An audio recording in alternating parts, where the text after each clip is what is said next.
সিসিটিভির ফুটেজে দেখা যায় মোটরসাইকেলের লক ভেঙে ঘাড়ের তার খুলে অন্য তারের সঙ্গে জোড়া লাগাচ্ছে এক যুবক। ইউটিউব থেকে শিখে মোটরসাইকেল চুরি, অবশেষে ধরা। বান্দরবানে গত কয়েক মাস ধরে দেওয়াল কিংবা গাছে মোবাইল নাম্বার লিখে রেখে চুরি করে নিয়ে যাওয়া হচ্ছিল মোটরসাইকেল।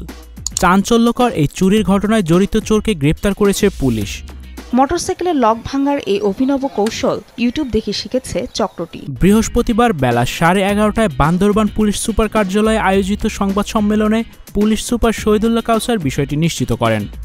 গ্রেপ্তার চিংসামং ওরফে রাহুল তঞ্চঙ্গা বান্দরবান রোয়াংছড়ি উপজেলার নোয়াপতং ইউপির গুইখই এলাকার সাথিমংয়ের ছেলে।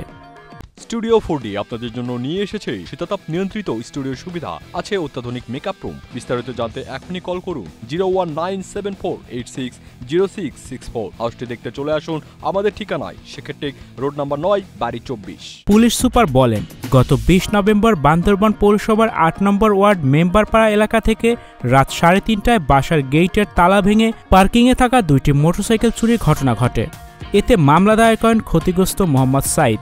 এরই প্রেক্ষিতে অভিযান পরিচালনা করে দুইটি মোটরসাইকেল উদ্ধার ও চুরির সঙ্গে জড়িত চিংসামংকে চন্দনাইশের ধোপছড়ি এলাকা থেকে গ্রেপ্তার করা হয়। এর আগেও চিংসামংয়ের বিরুদ্ধে 3টি চুরির মামলা রয়েছে বলে জানান তিনি।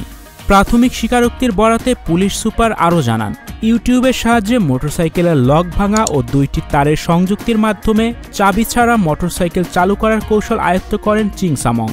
পরে জেলার বিভিন্ন এলাকায় দিনের বেলায় ঘুরে ঘুরে টার্গেট করা মোটরসাইকেল রাতে চুরি করতেন তিনি। এর আগে দেওয়াল কিংবা গাছে মোবাইল নম্বর লিখে রেখে চুরি করে নিয়ে যাওয়া হচ্ছিল মোটরসাইকেল। পরে ওই নম্বরে যোগাযোগের চুক্তি মোতাবেক টাকা পাঠালে নির্দিষ্ট পুকুর কিংবা জঙ্গলে মোটরসাইকেলটি পাওয়া যাচ্ছিল। গত 1 মাসে বান্দরবান সদর উপজেলা থেকে এভাবে অন্তত 15টি মোটরসাইকেল চুরির ঘটনা ঘটে। Icon focus 24 TV powered by 4D Fourth Dimension। আমাদের চ্যানেলটি সাবস্ক্রাইব করে আমাদের সাথে থাকুন।